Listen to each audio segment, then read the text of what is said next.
Hello welcome to day 14 of 365 days shortcut series. So మీకు already net పర్సంటేజ్లో percentage method అనేది already discuss చేసాము. So ఇందులో ఏంటిది అంటే ఈ వీడియోలో రేషియో మెథడ్ డిస్కస్ చేద్దాం. మీరు ఒకవేళ ఆ వీడియో చూడకపోతే వెంటనే వెళ్ళి ఆ వీడియో చూడండి. సో ఇక్కడ పర్సంటేజ్ మెథడ్లో ఏంటిది అంటే ఇప్పుడు ఫర్ ఎగ్జాంపుల్ ఒక ఆర్టికల్ అనేది ఫస్ట్ 20% ఇంక్రీజ్ అయింది ప్రైస్ అండ్ ఆ తర్వాత 20% డిక్రీజ్ అయింది. సో ఇప్పుడు ఆర్టికల్ ప్రైస్లో వచ్చే చేంజ్ ఎంత అని చెప్పేసి అడుగుతాడు. లేదు అంటే మీకు ఇందులోనే వేరియేషన్గా అడుగుతాడు అనమాట. సో 20% అంటే ఎంత మనకి 1/5.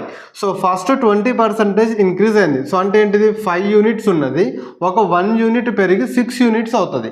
అండ్ తర్వాత 20% డిక్రీజ్ అయింది అంటున్నాడు. అంటే 5 యూనిట్స్ ఉండేది కాస్త 1 యూనిట్ డిక్రీజ్ అయ్యి 4 యూనిట్స్ అవుతుంది. ఓకే, ఇప్పుడు 5 5 ఎంత 25, 6 4 ఎంత 24. సో యాక్చువల్గా దాని ప్రైస్ 25 యూనిట్స్ ఉండేది, ఇప్పుడు 24 యూనిట్స్ అయింది. అంటే 1 యూనిట్ అనేది తగ్గింది. సో దాని పర్సంటేజ్ ఎంత అని అడుగుతాడు. 1 అనేది 25లో ఎంత పర్సంటేజ్, 25 1 25 4.